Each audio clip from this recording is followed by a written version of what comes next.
All right, this is 4.3 rotations. I would like everybody to graph that triangle, please.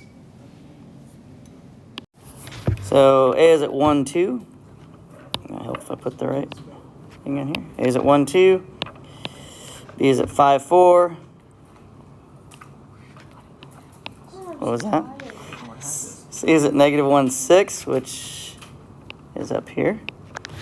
All right, so this is what your graph should look like.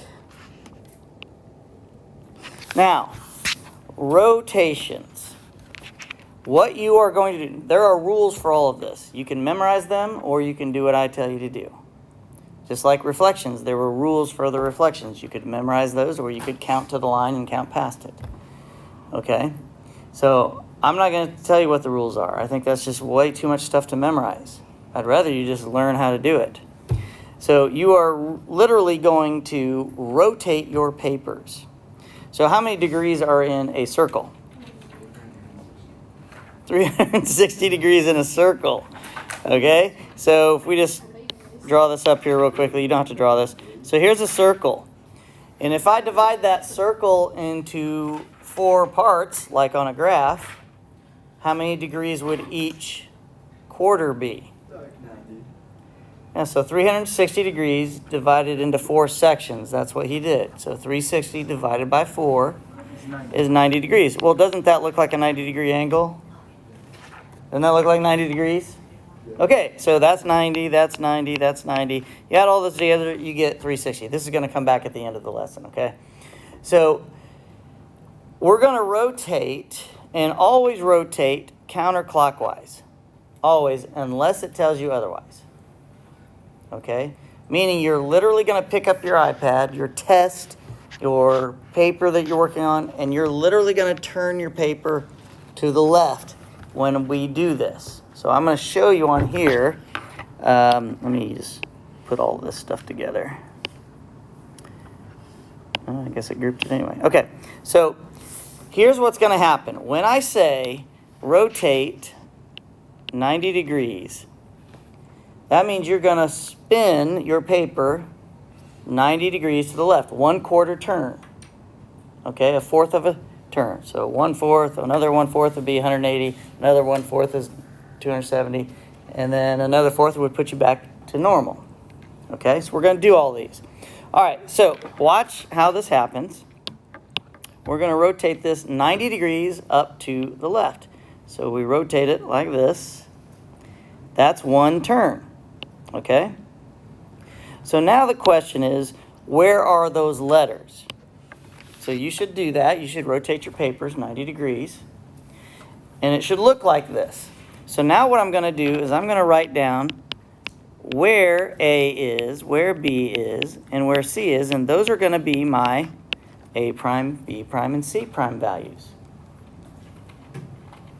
So tell me the coordinates for A, B, and C, as if this is right side up. Now, your papers are sideways.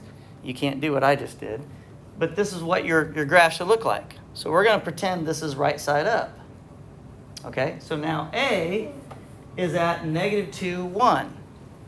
So somewhere on your paper, write -2, 1. And that's going to be your A prime. And then B is up here. That's going to be -1, 2, 3, 4. 1, 2, 3, 4, 5. -4, +5. Now, everybody take a second. Write down what C is. All right, so C is at -1, 2, 3, 4, 5, 6, -1. So -6, -1. Now, rotate your paper back to the normal position.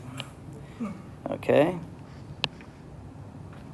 And now plot the points A prime, B prime, and C prime. So I'm going to do this in blue.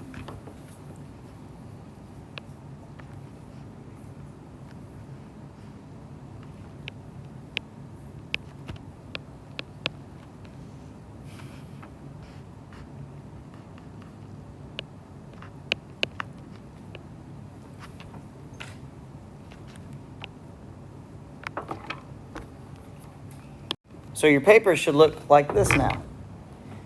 Now, I'm going to spend just a few minutes here explaining something. You need to recognize that you did not translate this. So we didn't shift to the left and down. Because if we did that, C would still be up top somewhere, wouldn't it? If this was a translation. You say, well, what if it was a reflection? Let's say we reflected it this way and then translated it. So C would be on the bottom right, except B would be on the right side down here. It wouldn't be up top. So you should be able to look at these two pictures and tell me if this is a translation, a reflection, or a rotation. So if you just look at this, I think it's easy to see that these three corners were rotated around. You're going to have to do that, not tonight, but you're going to have to do that in this chapter. Look at two pictures and tell me how they got from one to the other. Okay? Let's do another one. Your turn.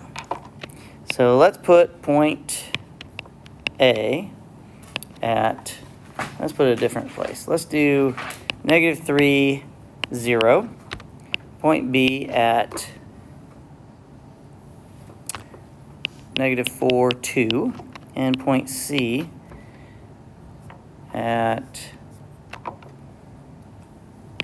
1, 4.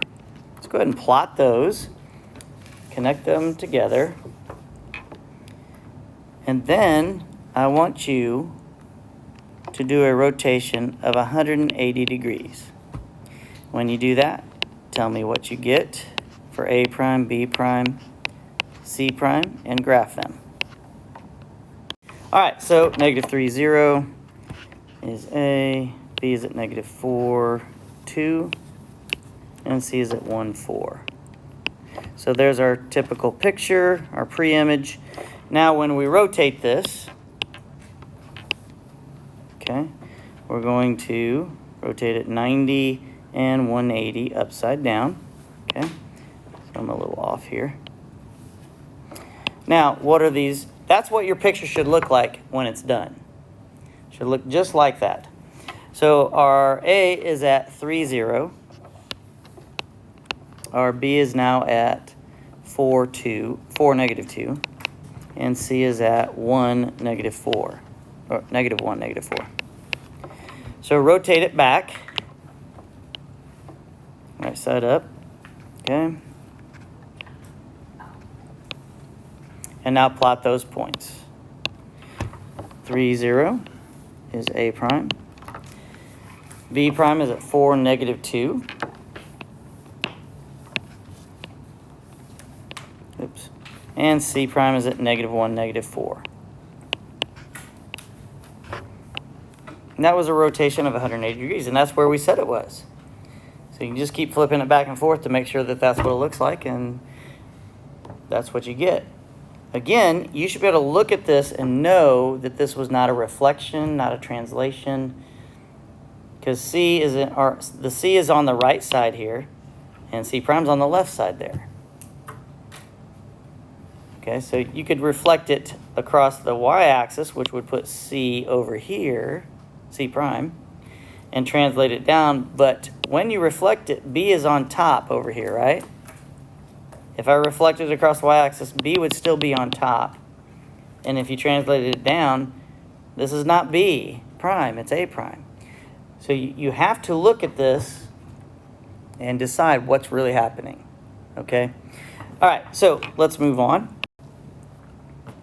So now you're going to do a composition, two things in one, okay? So let's just do a segment. All right, point A is at -3, -3.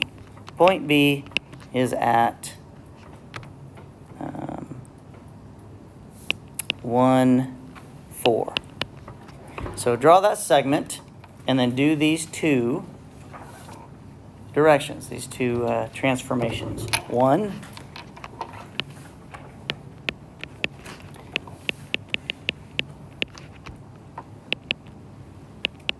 over the y-axis, and then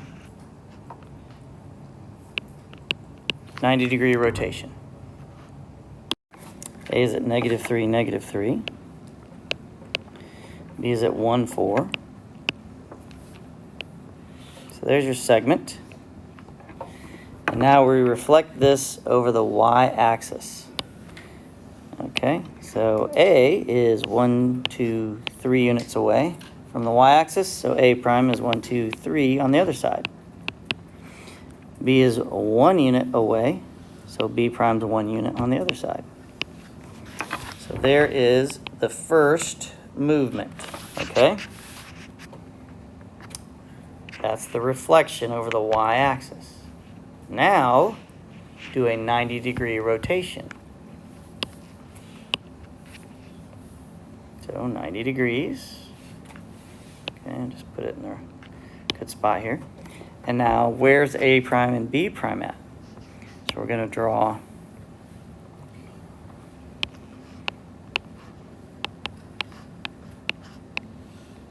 these will be double prime because this is going to be the second move. A prime is at 3, 3. B prime is at -4, -1. So where the red segment is at is where your final drawing should be. So let's rotate it back.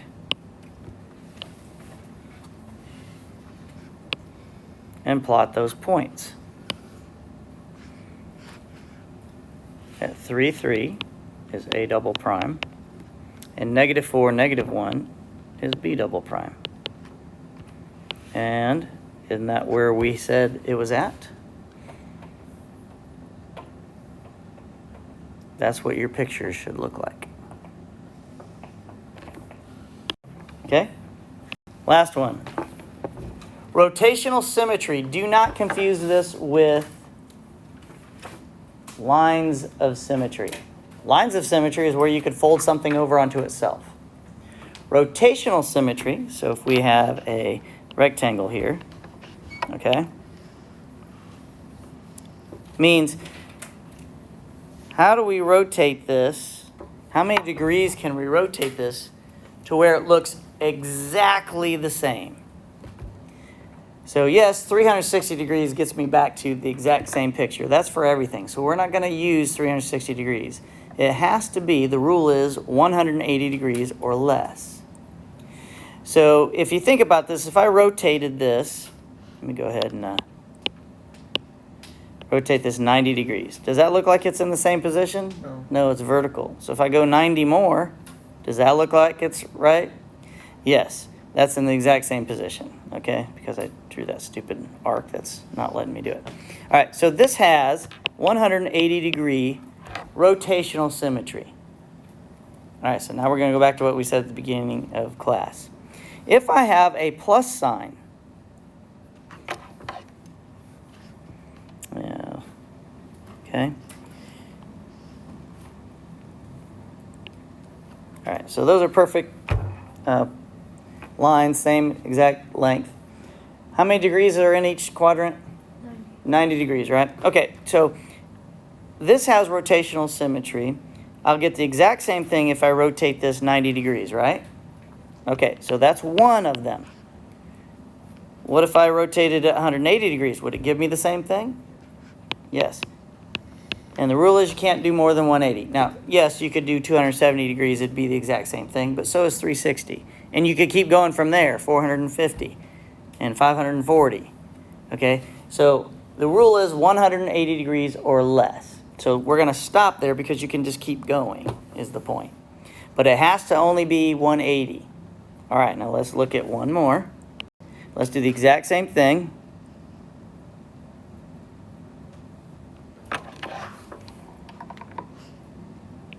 And I'm just guessing it, the length here.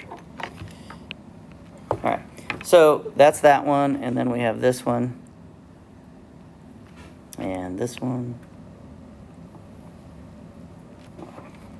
So now the question is, I guess those should be a little bit lower.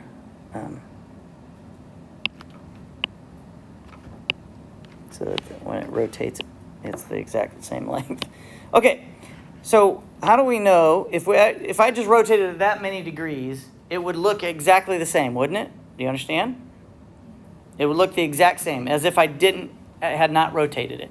Well, how many degrees is that? How do you figure it out? So there's 360 degrees in a circle. So you have one angle there, another angle, another angle. All of those are the exact same degrees, right? And that forms a circle. Well, how many of those angles make that circle? 1, 2, 3, 4, 5, 6, 7, 8. There's 8 angles that make up 360 degrees. So how do I figure that angle out? 360. There's 360 degrees in a circle divided by 8 angles. So 360 divided by 8 is 45 degrees. I mean, look at the picture. You already told me that first quadrant's 90 degrees, and that line split that evenly, so that was another way to do it. But that's how you do it. So each of these is 45. Okay?